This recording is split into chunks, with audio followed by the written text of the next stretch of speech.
Well, people say stuff like Stonehenge and these other uh, large stone structures made in the Bronze Age and things like that, they date so far back and all this. And how do you date these kinds of stones? Well, there are some ways that would be more legit than others, but they're saying here that they used radiocarbon dating. Radiocarbon dating can only be used on substances that were once alive, like bones, teeth, um, uh, any kind of leather, skin, wood, anything that was once a living thing, seashells, for instance. Now, one thing wrong with the carbon-14 dates that you just saw is that carbon-14 dating makes several assumptions, 7 altogether, but the one I want to talk about today is the assumption that the carbon-14 equilibrium in our atmosphere has been reached.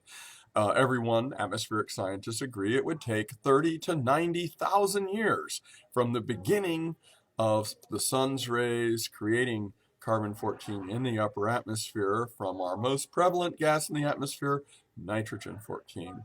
Carbon-14 would be unstable and therefore would decay and has only a half-life of 5,720 years. That's a little bit more reliable than other methods because carbon-14 doesn't go through what's called a forbidden transformation on its way back to nitrogen-14, which is stable and not radioactive. Well, if the atmosphere has already reached equilibrium, then you could use carbon-14 accurately. But if it is not, and we're still on the upswing on the equilibrium, carbon-14 is still building up, which it would be if the Earth's only 6,023 years old.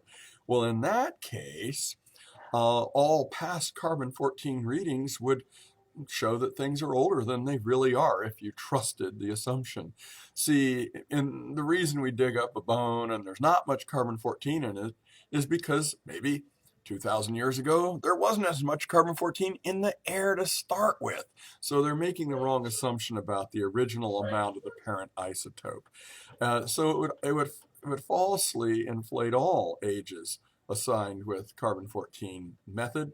And you can correct for the equilibrium mathematically, and you actually get that about 7,000, 7,500 years ago would really be more like 4,000, 4,300 years ago if you corrected it. Now, looking at those dates again, you actually get them to all be post Noah's flood, which would make a lot of sense. I mean, the Bible says that God wiped out every trace of civilization and humans that existed before the flood, and so these must be post-flood, like the Great Pyramid of Giza and the Sphinx also, the Easter Island statues, and of course Stonehenge and these other megaliths. So correcting for the equilibrium problem, you actually get good post-flood dates. There were some straw fibers or something found inside the Pyramid of Giza, and if you correct for the equilibrium problem, you get a good post-flood date for that.